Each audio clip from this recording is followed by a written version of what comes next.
आपण पाहत आहात RK न्यूज, बातमी तुमची, आवाज आमचा।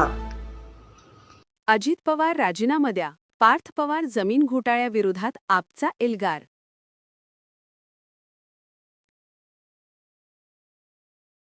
1800 कोटी रुपयांच्या जमीन घोटाळ्याविरोधात आम आदमी पार्टी पिंपरी चिंचवड शहराने तीव्र आंदोलन छेडण्याचा इशारा दिला आहे।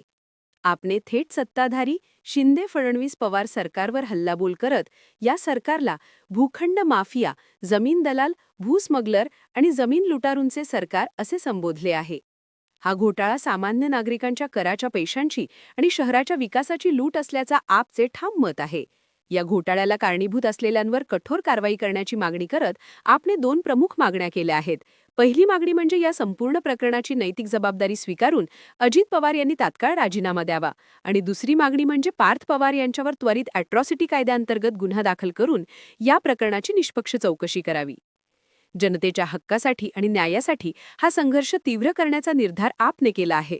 या मागण्या पूर्ण होईपर्यंत आम आदमी पार्टी शांत बसणार नाही, अशी घोषणा करण्यात आली आहे। हे तीव्र जन आंदोलन 9 नोव्हेंबर 2025 डॉक्टर बाबासाहेब आंबेडकर स्मारक पिंपरी 18 येथे करण्यात आले आहे।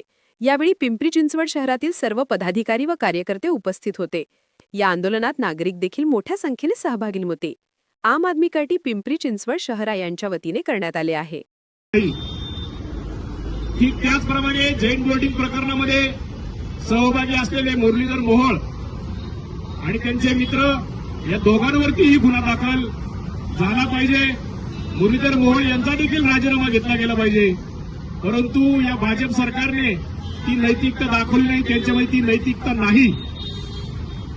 आणि 2 दिवसापूर्वी कोरेगाव पार्क, मुंडवा कोरेगाव पार्क येथील अजितदादा पवार यांच्या मुलाच्या कंपनीने ही 300 कोटीची जमीन, 18 कोटीची जमीन 294 कोटीला खरेदी केली आणि त्याच्यामध्ये प्रशासकीय अधिकारी सुद्धा दबावाला बळी पडून फक्त 21 कोटी रुपयाची स्टॅम्प ड्युटी फक्त 500 रुपये त्यांना भरायला सांगितली। एखादा सर्वसामान्य नागरिक वीज बिल भरायला जातो, पाणीपट्टी भरायला जातो किंवा घरपट्टी भरायला जातो, तर तेव्हा त्याला या अधिकाऱ्यांकडून, या नालायक अधिकाऱ्यांकडून 1 रुपया सुद्धा सूट दिली नाही किंवा त्याचा 1 रुपया सुद्धा कमी केला जात नाही। इव्हन की आपण बसमध्ये फिरताना सुद्धा 1 रुपया जर आपण तिकिटाला कमी दिला तरी सुद्धा आपल्याला बसच्या खाली उतरवलं जातं। पण या राजकीय धेंड्यांना, उपमुख्यमंत्र्यांच्या पुत्राला 21 कोटी रुपये या अधिकाऱ्यांनी माफ केले। याच्यामध्ये महाराष्ट्राचे गृहमंत्री आणि मुख्यमंत्री यांनी तातडीने संबंधित अधिकारी असतील तहसीलदाराला निलंबित केलं आणि 3 लोकांवरती गुन्हे दाखल केले। 3 लोकांवरती कोणावरती गुन्हे दाखल केले की याच्यामध्ये त्यांचा भागीदारीचा हिस्सा सुद्धा तेवढाच असायला हवा होता। म्हणजे 1% भागीदारी असणाऱ्यावरती गुन्हा दाखल केला आणि 99% असणाऱ्या भागीदारावरती त्याच्यावरती गुन्हा दाखल नाही। अजितदादा पत्रकार परिषद घेऊन मीडियाच्या समोर येऊन सांगतात की हा व्यवहार रद्द केला। जोपर्यंत शीतल तेजवानी येऊन हा व्यवहार रद्द करत नाही आणि शासनाचे नजराण्याचे 150 कोटी आणि 21 कोटी स्टॅम्प ड्युटी अशी 175 कोटीपर्यंत जोपर्यंत शासनाला जमा करत नाही तोपर्यंत हा व्यवहार रद्द होणार नाही।